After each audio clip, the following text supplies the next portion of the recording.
না চাইতে পেয়ে যাচ্ছেন বলে গুরুত্ব দিচ্ছেন না। সব কথাগুলো এই বোনটার মুখ থেকে শুনুন। দেখুন, যে মানুষটা একটু বেশি চিন্তা করে আপনাকে নিয়ে, বড্ড রাগ হয় না যখন আরো একবার ফোনের স্ক্রিনে তার নাম আর নাম্বারটা ভেসে ওঠে? মাঝে মাঝে মনে হয় রোজ রোজ এত জিজ্ঞাসা করার কি আছে, খেয়েছো কিনা, বোকা বোকা যত সব। আপনার বাড়ি ফিরতে একটু রাত হলেই সে যদি একবারের থেকে দুবার ফোন করে, হয়তো আপনি বলেই দেন, আমি কি বাচ্চা, বাড়ি হারিয়ে ফেলবো, রাখো, পরে ফোন করছি। আচ্ছা, একবারও কি ভেবে দেখেছেন যে চিন্তা, যে যত্ন, যে মায়া নিয়ে মানুষটা আপনাকে ফোন করলো, আপনার এই উত্তরগুলোতে তার মনের অবস্থা কি হয়, কতটা ক্ষত বিক্ষত সে হয়ে যায়? আচ্ছা, সত্যি কি আপনি বোঝেন না, নাকি বুঝতে চান না মানুষটা কতটা আপনাকে ভালোবাসে? নাকি সবটা পেয়ে যাচ্ছেন বলে তার কদর করেন না? কোনটা?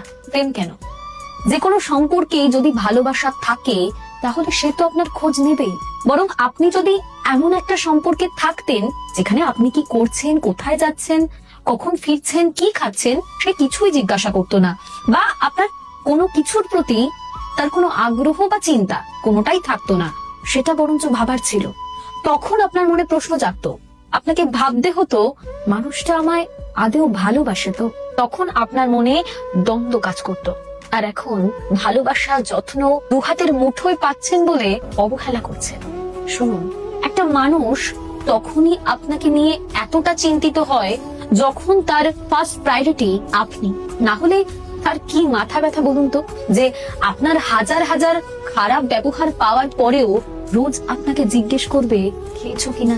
নির্লজ্জের মতো রোজ রোজ আপনাকে একই কথা জিজ্ঞেস করবে, রোজ নিজের ঘুম নষ্ট করে, নিজের কাজ ফেলে অপেক্ষা করবে শুধুমাত্র আপনার জন্য।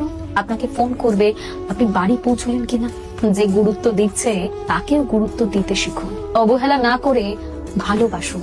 যে যেমন যত্ন করে আপনার খোঁজ নিচ্ছে তাকেও যত্ন করে উত্তরটা দিন।